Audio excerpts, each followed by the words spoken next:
स्वागत है आपका अपने YouTube चैनल SG क्लासेस 247 पर। आज हम क्लास 7 का चैप्टर पढ़ेंगे दक्षता यानी रेखीय समीकरण का दक्षता। पिछली क्लास में आपने 6F पढ़ा था।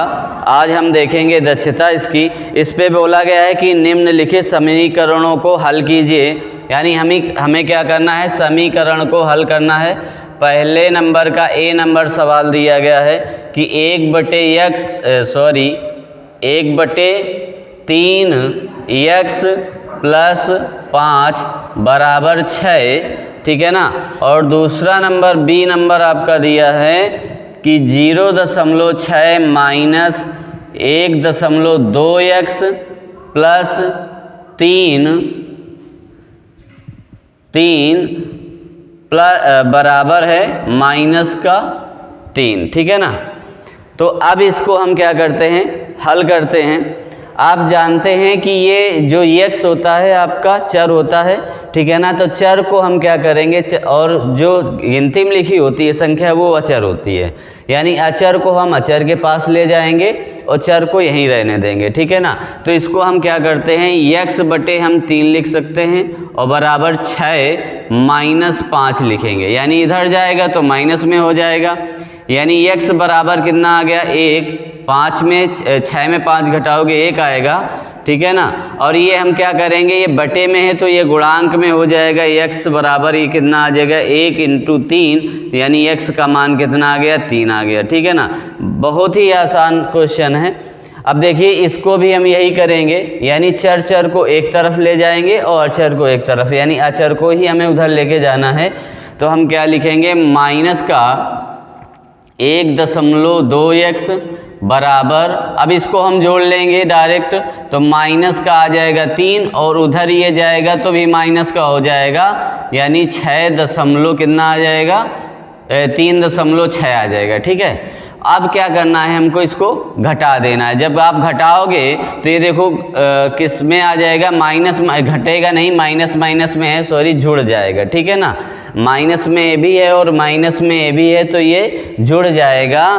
तो यहाँ पर आ जाएगा -1.2x बराबर ये आ जाएगा 6.6, ठीक है ना। 6.6 यानी 3 जुड़ गए तो 6 और माइनस के, तो माइनस से ये माइनस डिवाइड हो जाएगा, तो यानी x बराबर कितना आ जाएगा 6.6 बटे 1.2, यानी ये गुणांक में है तो इधर बटे में जाएगा। दशमलव दोनों में समान अंक पर लगे हैं तो ये कट जाएंगे, ठीक है ना, कट गए। अब इसको हम डिवाइड करेंगे तो कितना आएगा 12 पंचे 60, फिर देखिए क्या बचा 6 बचा तो दशमलव लगाओ, 0 बढ़ाओ तो 12 पंचे 60, यानी x का मान कितना आ गया 5.5। इस प्रकार से बड़ा ही आसान सवाल था। देखते हैं अगला सवाल। देखिए आपका अगला C नंबर सवाल है। देखिए बोला गया है 3/7 और x -5 और फिर 3 है माइनस का x बटे 7 है, ठीक है। तो हम क्या करेंगे, चर को एक तरफ ले आएंगे, यानी x वाली संख्या को इधर ले आएंगे और अचर को उधर ले जाएंगे, यानी हम लिख सकते हैं 3x बटे 7 और प्लस का x बटे 7 और ये इधर चला जाएगा तो ये आ जाएगा प्लस में, यानी 5। अब देखिए हर हमारे सेम है तो ऊपर वाली संख्या क्या हो जाएंगी, जुड़ जाएंगी, यानी 7 आ गया और 3x प्लस कितना आ जाएगा x और ये हो जाएगा आपका 8। क्लियर है। अब इसको क्या करेंगे, हम जोड़ देंगे, यानी 4x बटे 7 आ गया बराबर कितना आ गया 8। अब ये क्या करेंगे, हम तिर्यक इसका गुणा करा देंगे, यानी 4x बराबर हम लिख सकते हैं 8 × 7 और ये इसके गुणांक में है तो बटे में चला जाएगा, यानी x बराबर 8 × 7 बटे कितना आ जाएगा 4 से ये डिवाइड करोगे 2 बार तो x बराबर कितना आ जाएगा 14, यानी x का मान कितना आ गया 14। इसका 7 में 2 में गुणा हुआ है तब आया है 14, ठीक है। अब देखिए D नंबर, पहले का D नंबर सवाल देखते हैं। ये थोड़ा सा देखिए बड़ा है। अब हमें क्या करना है, कोष्टक के बाहर जो संख्याएं लिखी हैं हमें उसका अंदर गुणा करना होगा। तो सबसे पहले हम अंदर इसका गुणा करते हैं, तो गुणा जब करोगे 3 का 5 में गुणा करोगे यानी 15x आ जाएगा, 3 का 7 में गुणा करोगे तो -21 आ जाएगा, फिर प्लस लगाइए, 2 का अंदर गुणा करोगे तो 18x आ जाएगा, 2 में 11 गुणा करोगे तो 22 आ जाएगा, फिर बराबर 4 का गुणा करोगे 8 में तो 32x आ जाएगा, फिर 4 में इसका गुणा करोगे तो 28 आ जाएगा, ठीक है, -5 कर दीजिए। अब हमें क्या करना है, x इक्वेशन इस तरफ ले आनी है और अचर उधर ले जाना है, ठीक है। तो यहाँ हम क्या करेंगे, इसको हम ऐड करके भी लिख सकते हैं साथ में, थोड़ा सा आसान हो जाएगा। तो यहाँ पर 18 और 15 को जब आप जोड़ोगे तो कितना आ जाएगा, 33x आ जाएगा, ठीक है ना, कितना आ जाएगा 33x, और 32x को हम इधर ले आएंगे तो ये माइनस का हो जाएगा 32x और बराबर रखेंगे। अब देखिए ये दोनों माइनस माइनस है तो जुड़ जाएंगे, तो 21 दूनी 42 यानी 43 हो जाएगा माइनस में, उधर जाएगा तो आ जाएगा प्लस में, ठीक है ना। तो यहाँ पर हम लिख देंगे 43 और इस पर हम क्या करेंगे, इसको हम घटा देंगे। जब आप घटाओगे तो कितना आ जाएगा, जोड़ दोगे, ठीक है ना, जोड़ दोगे तो कितना आ जाएगा 33 यानी माइनस का कितना आ गया 33। अब इसको आप जब जोड़ोगे 33 में 32 जोड़ोगे, घटाओगे तो आ जाएगा x, और इसको 43 में 33 घटाओगे तो आ जाएगा 10 यानी x का मान कितना आ गया 10। उम्मीद है आपको समझ में आया होगा, बड़ा सरल सवाल था। देखिए दूसरा नंबर सवाल आपका बोला गया है, किसी संख्या के 5 गुने से उसका 3 गुना घटाने पर शेषफल 18 आता है, वह संख्या ज्ञात कीजिए। तो यहाँ पर हम क्या करेंगे, दूसरा नंबर मानेंगे कि माना वह संख्या बराबर x है, ठीक है ना, और फिर लिख देंगे प्रश्नानुसार। प्रश्नानुसार का मतलब है कि प्रश्न के अनुसार। तो यहाँ पर देखो कहा गया है पहला पॉइंट कि किसी संख्या के 5 गुने में, यानी x का क्या करें हम 5 का गुना कर दें, फिर कह रहा उसी संख्या का 3 गुना का घटा दें, यानी माइनस क्या कर देंगे x इंटू 3 कर देंगे और बराबर शेषफल आपका 18 आता है, ठीक है। अब क्या करेंगे, बस बड़ा ही सरल सवाल है, इसको हम गुणा करेंगे तो आ जाएगा हमारा 5x, इसका गुणा करेंगे तो माइनस आ जाएगा 3x बराबर कितना आ जाएगा 18, और फिर इसको हम घटाएंगे तो आ जाएगा 2x बराबर 18 आ जाएगा। x के गुणांक में है तो उधर बट्टे में चला जाएगा, यानी 18 बट्टे कितना आ जाएगा 2, और इसको डिवाइड कर दोगे तो आ जाएगा 9, तो यानी x बराबर कितना आ गया 9 आ गया। और यहाँ पर आप लिख सकते हैं कि अतः वह संख्या 9 होगी, ठीक है ना। तो इस प्रकार से आपने दूसरा नंबर सवाल सॉल्व कर लिया। देखिए तीसरा नंबर सवाल कह रहा है, 2 क्रमागत विषम संख्याओं का योगफल उनके अंतर का 6 गुना है, तो उन संख्याओं को देखिए। तो अब सबसे पहले हम क्या करते हैं, तीसरा नंबर सवाल मानते हैं कि माना पहली क्रमागत संख्या बराबर x विषम है, ठीक है ना, विषम और दूसरी क्रमागत विषम संख्या, ठीक है ना, दूसरी क्रमागत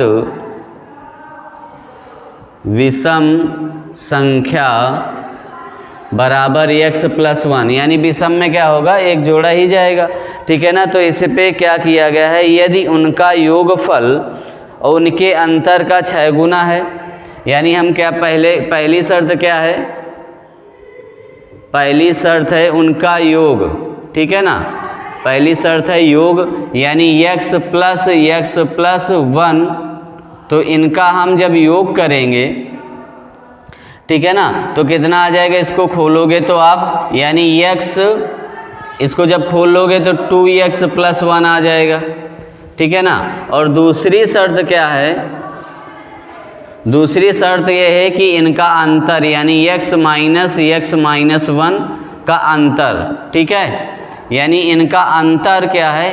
तो यहाँ पर सॉल्व ना करके इसको हम ऐसे ही रहने देते हैं, ठीक है ना। तो अब इसका क्या कह रहा है कि इनका दो विषम संख्याओं का योगफल उनके अंतर का 6 गुना है, यानी दो विषम संख्याओं के योग, दो विषम संख्याओं का योग उनके अंतर का 6 गुना है। यानी कौन सा है 6 गुना? योग 6 गुना। यानी यहाँ पर प्रश्नानुसार लिखते हैं, ठीक है ना। तो आपको थोड़ा सा इक्वेशन समझने की ज़रूरत है, यानी 2x + 1 हो जाएगा और यहाँ पर लिख दीजिए x माइनस, ये प्लस है, सॉरी ये प्लस हो गया, तो यहाँ पर x + 1 हो जाएगा आपका, ठीक है। अब यहाँ पर बोला है कि उनका जो योग है उनके अंतर का 6 गुना, यानी योग है 6 गुना, तो अंतर को यानी बराबर करना होगा, तो यानी 6 में इसके अंतर में गुणा कराया जाएगा, ठीक है। यहाँ पर आ गया 2x + 1 और ये बराबर इसका अंतर यानी अंदर गुणा आप करोगे, तो जब अंदर गुणा कर दोगे तो क्या आ जाएगा, देखिए, यानी 6x माइनस का 6x और ये माइनस का आ जाएगा कितना, 6। तो देखो प्लस माइनस माइनस कैंसिल हो गया, ठीक है ना, यानी प्लस माइनस माइनस कैंसिल हो गया, तो आपका क्या आ जाएगा, देखिए यहाँ पर विषम संख्या बोली गई थी, तो यहाँ पर x + 2 मानेंगे, ठीक है ना, और यहाँ पर भी x + 2 हो जाएगा और इसको हम इक्वेशन ऐसे ही रखे देते हैं, आगे नहीं बढ़ाते हैं, ठीक है। तो यहाँ से हम देखते हैं अगला सॉल्व करते हैं। तो यहाँ पर देखिए इनका क्या कह रहा है, यदि योग है यानी x + 2 हो जाएगा और यहाँ पर बोला गया है कि इनका अंतर यानी x माइनस x + 2 हो जाएगा, ठीक है। यानी 6 का गुणा यानी क्या है, 6 गुनी हो जाती है, तो यहाँ पर दोनों का क्या करेंगे, हम 6 का गुणा करा देंगे, ठीक है ना। जब 6 का गुणा करा देंगे तो अब क्या होगा, इसको हम सॉल्व करेंगे तो x + 2 आ जाएगा और इसका हम अंदर गुणा कराएंगे, 6x माइनस का 6x हो जाएगा और प्लस का हो जाएगा 12। क्लियर है। अब देखो ये दोनों कट जाएंगे, इक्वेशन सेम है प्लस माइनस में। तो अब इस पे आप सोच रहे होगे कि ये अंदर सर क्यों नहीं माइनस हुआ। अंदर इस वजह से नहीं माइनस हुआ कि हमने सिर्फ माना है ये टोटल पूरी एक संख्या है, ठीक है ना, पूरी एक संख्या है तो एक संख्या में ही माइनस होगा, आगे इसके माइनस नहीं होगा, ठीक है, समझ के रखना। और क्या करोगे, इसको जोड़ दोगे यानी 2x बराबर कितना आ जाएगा, इसको हम इधर ले जाएंगे यानी 12 - 2 आ जाएगा, तो x बराबर आ जाएगा आपका 10/2, यानी आपने 12 में 2 घटाया 10 आया, इसको डिवाइड कर दोगे तो कितना आ जाएगा, 2 आ जाएगा, यानी 5 आ गया, यानी क्या आ गया 5, x बराबर 5 आ गया। तो यहाँ पर लिख सकते हैं कि अतः पहली क्रमागत विषम संख्या बराबर 5 और दूसरी क्रमागत विषम संख्या यानी x + 2, तो यानी 5 + 2 यानी कितना आ गया, 7 आ गया। क्लियर है। तो आपको उम्मीद है सवाल समझ में आया होगा, बड़ा अच्छा सवाल था। देखते हैं, देखिए अगला सवाल आपका दिया गया है कि चौथा सा नंबर सवाल है कि एक व्यक्ति एक बाग में कुछ फूल चुनता है, वह इन फूलों का 1/2 भाग माली को, 1/4 भाग फूलदान के लिए, 1/6 भाग अपने पुत्र को और 1/8 भाग अपने पुत्री को तथा शेष एक फूल अपनी पत्नी को भेंट करता है, तो उसने कुल कितने फूल चुने थे, ठीक है ना। तो यहाँ पर देखिए हमको मानना क्या है, चौथा नंबर सवाल है, माना एक व्यक्ति ने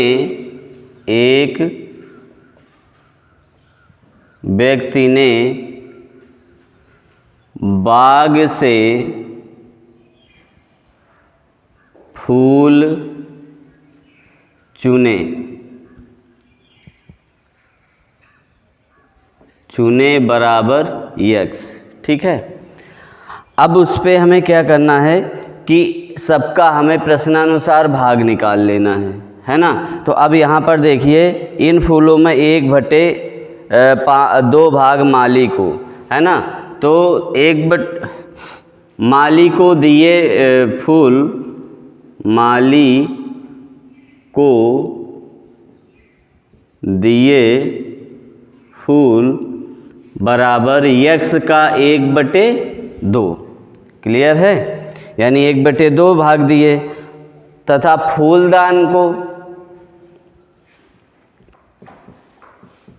फूलदान को निकाले कितने, x का 1/4 भाग। ठीक है, 1/4 भाग, और पुत्र को 1/6 भाग, पुत्र को x का 1/6 भाग। ठीक है, फिर अपने पुत्री को 1/18 भाग, पुत्री को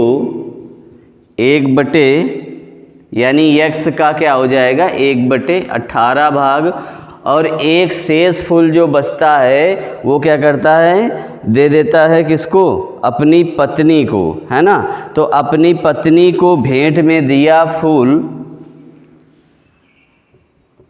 अपनी पत्नी को भेंट में दिया बराबर 1 फूल। ठीक है, इतनी बात समझ में आई होगी।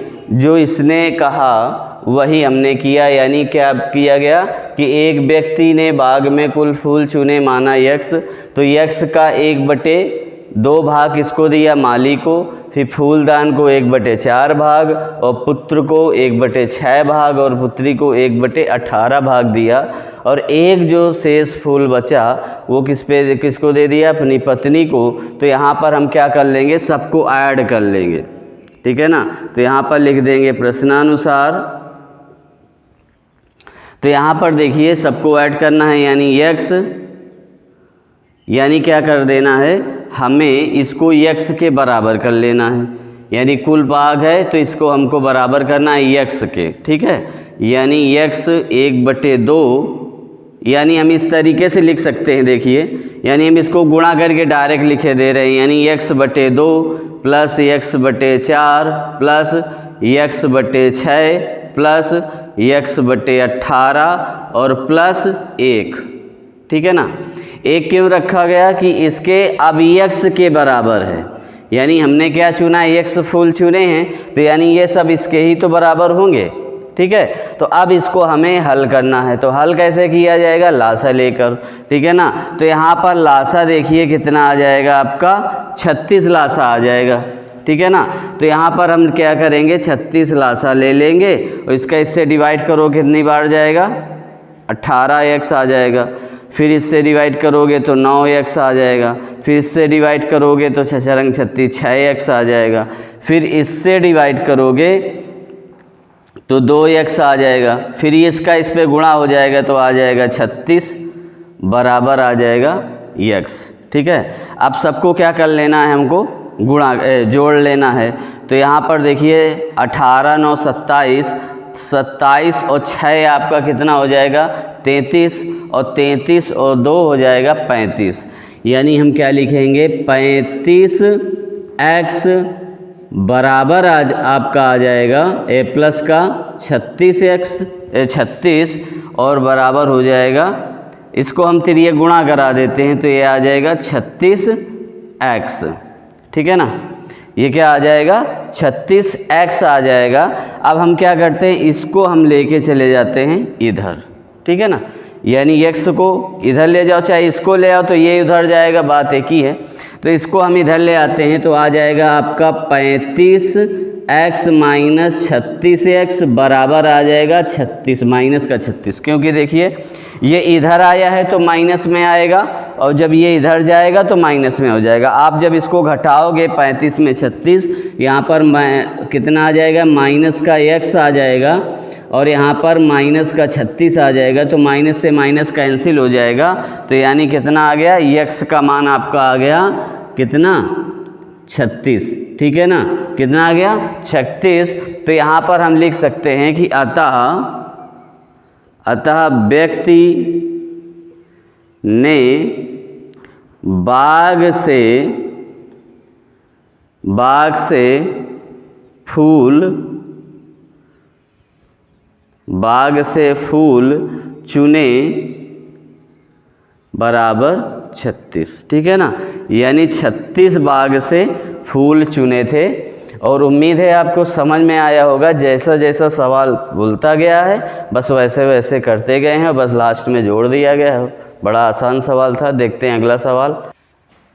देखिए 5वां नंबर सवाल बोला गया है कि रबिया और एबी की आयु में 2 वर्षों का अंतर है, यानी रबिया और एबी की आयु में 2 वर्षों का अंतर है।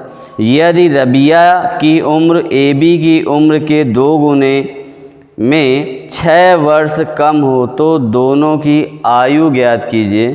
तो यहाँ हम क्या करेंगे, मान लेंगे किसी की आयु, यानी क्या लिखेंगे, माना एबी की आयु बराबर x वर्ष, ठीक है ना, और रबिया की आयु कितनी हो जाएगी, रबिया की आयु बराबर x प्लस 2 वर्ष, ठीक है ना। अब 2 वर्ष किस लिए माना गया, क्योंकि इनकी आयु का अंतर 2 वर्ष है, ठीक है ना। तो हमने क्या किया, ए बी की आयु मान ली x वर्ष और रबिया की मान ली x प्लस 2, अंतर इसका 2 ही आएगा, ठीक है।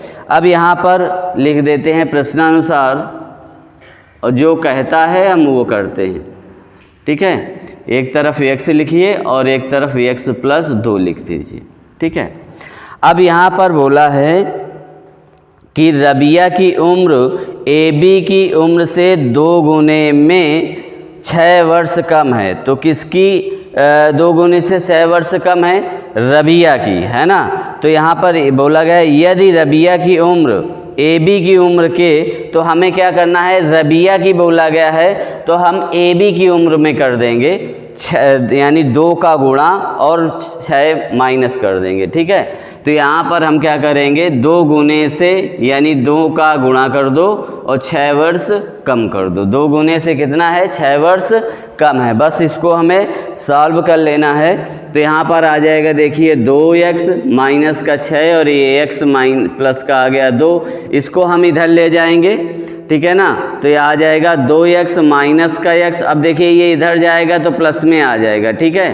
तो यहाँ पर लिखेंगे 2 प्लस का 6, तो ये आपका कितना आ गया, x बराबर 8, ठीक है ना। यानी ए बी की आयु कितनी आ गई, 8 वर्ष आ गई, ठीक है ना।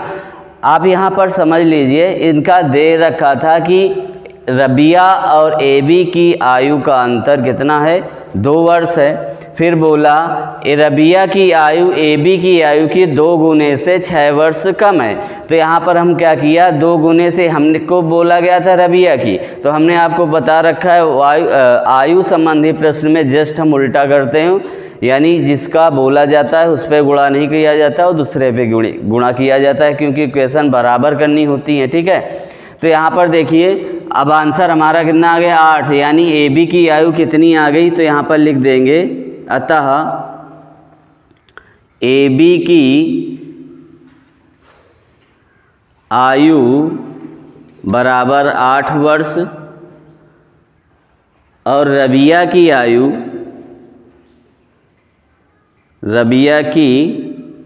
आयु बराबर x प्लस 2, यानी 8 प्लस 2, यानी कितना आ गया, 10 वर्ष, ठीक है ना। यानी रबिया की आयु हमारी कितनी आ गई, 10 वर्ष, और ए बी की आयु कितनी आ गई, 8 वर्ष। तो उम्मीद है सवाल समझ में आया होगा। बड़ा अच्छा सवाल था और छोटा भी है। देखते हैं अगला सवाल। देखिए अगला सवाल 6वां नंबर बोला गया है कि पिता की आयु उसके पुत्र की आयु की 4 गुनी थी, 6 वर्ष बाद पिता की आयु पुत्र की आयु की 2.5 गुने से 6 वर्ष अधिक हो जाती है, दोनों की अवर्तमान आयु ज्ञात करना है। ठीक है ना। तो यहाँ पर पिता की आयु की पुत्र की आयु की क्या है, 4 गुनी है। तो यहाँ पर क्या किया जाएगा, 6वां नंबर सवाल बोला गया है पिता की आयु, तो यानी पुत्र की आयु मान लीजिए कि माना पुत्र की वर्तमान आयु बराबर x वर्ष। ठीक है। अब पिता की आयु कितनी हो जाएगी, 4 गुनी है, यानी पिता की वर्तमान आयु कितनी है, यानी 4 गुनी, यानी 4 इंटू एक्स कर दोगे तो ये कितना आ जाएगा, 4x वर्ष। ठीक है। अब यहाँ पर प्रश्नानुसार कर लेते हैं और दोनों इक्वेशनों को हम लिख लेते हैं, x लिख लेते हैं फिर 4x लिख लेते हैं। अब जो कहता है हम वो करते हैं।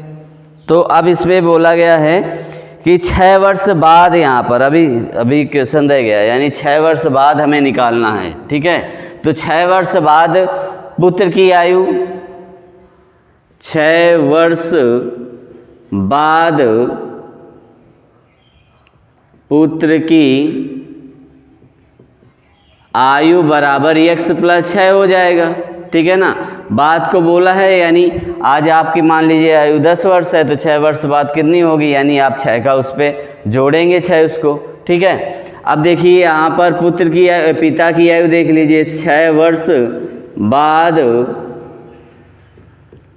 पिता की आयु बराबर क्या आ जाएगी, 4x प्लस 6 वर्ष। ठीक है। अब हम यहाँ पर करेंगे प्रश्नानुसार। ठीक है। अब करेंगे प्रश्नानुसार, यानी लिखेंगे x प्लस 6 और बराबर लिख दें x प्लस 6, 4x प्लस 6। ठीक है। अब जो कहता है हमें वो करना है। कह रहा है कि 6 वर्ष बाद पिता की आयु पुत्र की आयु की 2.5 गुनी से 6 वर्ष अधिक हो जाती है। तो किसकी हो जाती है, पिता की। ठीक है। तो हमें क्या करना है, पुत्र में करना है। और 2.5 गुना आप जानते हैं कि 2.5 गुना को कैसे लिखते हो, 1/2। इसको हम सॉल्व करके लिख सकते हैं 5/2। ठीक है ना। यानी हम क्या करेंगे, 5/2 का गुणा करा देंगे और प्लस हम 6 कर देंगे। ठीक है। यानी क्या कह रहा है कि 2.5 गुने से 6 वर्ष अधिक हो जाती है, यानी 6 हम प्लस कर देंगे किस पे, पुत्र में। क्यों करेंगे पुत्र में, क्योंकि इक्वेशन बराबर हो, ऑलरेडी इनकी उम्र इतनी है तो इसको बराबर भी करना होगा। अब इसका हम अंदर गुणा करा देते हैं। ठीक है। अंदर जब गुणा कराओगे तो ये आ जाएगा 5x/2 और प्लस आ जाएगा, इसका अंदर गुणा कराओगे तो 6×5 30/2 और प्लस का 6 बराबर 4x प्लस का 6। अब इसको हम काट देंगे तो यहाँ कितना आ जाएगा, 15 आ जाएगा। तो यहाँ पर लिखेंगे 5x/2 प्लस, अब इसको जोड़ दोगे तो कितना आ जाएगा, 21 बराबर 4x प्लस का 6। अब देखिए चर को उधर ले जाइए और चर को, यानी चर को इधर ले आओ और चर को उधर ले जाओ, यानी इसको हम इधर लाएंगे तो कितना हो जाएगा, 5x/2 प्लस का 4x बराबर हो जाएगा 6 - 21। ये इधर गया तो माइनस का हो गया, और इधर आएगा तो ये भी माइनस का हो जाएगा। ठीक है। ये भी माइनस का हो गया। अब हमें क्या करना है, यहाँ पर लासा लोगे तो लासा आपका कितना आ जाएगा, 2। तो यहाँ पर 2 से 2 डिवाइड करोगे तो 5x आ जाएगा, और यहाँ पर इसका गुणा करा दोगे तो माइनस का 8x आ जाएगा। और इसको जब घटाओगे तो आपका कितना आ जाएगा, माइनस का 15 आ जाएगा। क्लियर है। यहाँ पर कितना आ गया, माइनस का 15। इसको हम सॉल्व करेंगे तो आपका आ जाएगा 3x माइनस का 3x/2 और यह आपका ऑलरेडी कितना है, 15 है। ठीक है। अब ये तिर्यक गुणा हो जाएगा, इसका इस पे गुणा होगा, यानी हम लिख सकते हैं माइनस का 3x बराबर माइनस का 15 × 2। तो माइनस माइनस तो हम कैंसिल करा देंगे और फिर ये 3 जो है इसको बटे में ले जाएंगे। x बराबर क्या आ जाएगा, 15 × 2 बटे आपका 3, यानी ये कट गया 5 आ गया, तो x बराबर कितना आ गया, 10। ठीक है ना। तो यहाँ पर पुत्र की आयु कितनी आ गई, 10 वर्ष। ठीक है। तो यहाँ पर हम लिख देंगे अतः पुत्र की पुत्र की वर्तमान आयु बराबर 10 वर्ष और पिता की वर्तमान आयु कितनी आ जाएगी? पिता की वर्तमान आयु आपका दे रखा है 4x, ठीक है ना। तो 4 इंटू कितना हो गया 10, यानी 40 वर्ष, ठीक है। तो यानी कितना आ गया 40 वर्ष। पुत्र की आयु आ गई 10 वर्ष और पिता की आयु कितनी आ गई 40 वर्ष। तो बड़ा ही आसान सवाल था, ठीक है ना। तो देखते हैं फिर अगला सवाल। देखिए अगला सवाल आपका 7वां नंबर दिया गया है कि एक आयत की लंबाई उसके चौड़ाई से 5 सेंटीमीटर अधिक है। यदि उसका परिमाप 26 सेंटीमीटर हो तो उसकी लंबाई ज्ञात कीजिए, ठीक है ना। यहाँ लंबाई क्या है? चौड़ाई से 5 सेंटीमीटर अधिक है। तो यहाँ पर हम क्या करेंगे?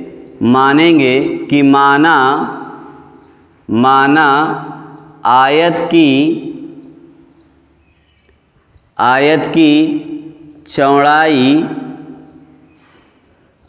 चौड़ाई बराबर x मीटर। कितने मीटर? x मीटर मान ली। तो आयत की लंबाई कितनी हो जाएगी? आयत की लंबाई आपकी हो जाएगी x प्लस 5 मीटर, ठीक है। कितनी हो जाएगी? x प्लस 5 मीटर हो जाएगी। अब यहाँ पर आयत का परिमाप दे रखा है, कितना दिया है? 26 सेंटीमीटर, यानी सेंटीमीटर हमें मानना है, ठीक है। यहाँ पर सेंटीमीटर मानना है, सेंटीमीटर, ठीक है। तो सेंटीमीटर है तो यहाँ पर लिखेंगे आयत का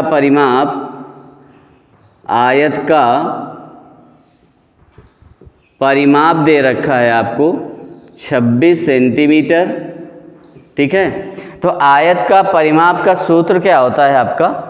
आयत का परिमाप का सूत्र होता है 2 लंबाई प्लस चौड़ाई, यानी हम लिखेंगे आयत का परिमाप 2 लंबाई प्लस चौड़ाई, ठीक है। यानी लंबाई प्लस चौड़ाई होता है। तो आयत का परिमाप आपका ऑलरेडी दे रखा है 26, तो यहाँ पर 26 रख दीजिए और 2 लंबाई आपने कितनी मानी है? x प्लस 5 रखिए तो, और चौड़ाई कितनी है? x है, ठीक है। इसको हमें इधर सॉल्व कर लेना है, यानी 26 बराबर इसका पहले इसको अंदर का सॉल्व करो, यानी x प्लस 5 प्लस x हो जाएगा। अब x जुड़ जाएगा, यानी लिखोगे 2x प्लस 5, ठीक है। अब इसका अंदर गुणा करा दो, यानी लिखोगे अंदर गुणा कराओगे तो 4x प्लस का कितना हो जाएगा 10। अब क्या करना है हमको? इधर ले आना, किसको? 10 को इधर ले आओ, यानी 26 माइनस कितना आ जाएगा 10 बराबर 4x आ जाएगा, ठीक है। अब इसको हम घटाएंगे तो आ जाएगा 16 बराबर 4x। तो इसको हम क्या कर सकते हैं? इस गुणांक में है तो इसे बटे में लिख सकते हैं, यानी x बराबर क्या लिख सकते हैं? 16 बटे 4, ठीक है। अब इसको हम 4 से डिवाइड करोगे तो 4 आ जाएगा, यानी x बराबर कितना आ गया 4, यानी आपकी लंबाई चौड़ाई क्या है? 4 सेंटीमीटर आ गई, ठीक है। और लंबाई कितनी हो जाएगी? 9 सेंटीमीटर। तो यहाँ पर लिख देंगे अतः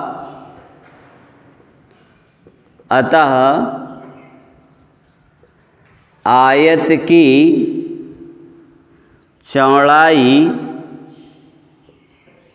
चौड़ाई बराबर 4 सेंटीमीटर, ठीक है। और आयत की लंबाई बराबर कितनी आ जाएगी? 4 प्लस 5 सेंटीमीटर, यानी x प्लस 5 है, 4 प्लस 5 यानी 9 सेंटीमीटर, ठीक है। तो यानी आयत की लंबाई कितनी हो गई? 9 सेंटीमीटर हो गई। तो उम्मीद है आपको सवाल समझ में आया होगा। बड़ा आसान सवाल था। हमने आयत की चौड़ाई मान ली x और लंबाई कितनी मान ली? x plus 5। क्यों मानी x प्लस 5 की? उसने बोला है कि आयत की जो चौड़ाई है लंबाई चौड़ाई से 5 सेंटीमीटर अधिक है, तो यहाँ पर 5 सेंटीमीटर हमने प्लस कर दिया। आयत का परिमाप ऑलरेडी दे रखा था कि 26 सेंटीमीटर है तो 26 सेंटीमीटर कर लिया। फिर आयत का परिमाप का आपका फार्मूला पता है आपको, 2 कोष्ठक में लंबाई प्लस चौड़ाई होता है। बस हमने क्वेश्चन पर पुट कर दिया, बस आंसर आपका आ गया। ठीक है ना।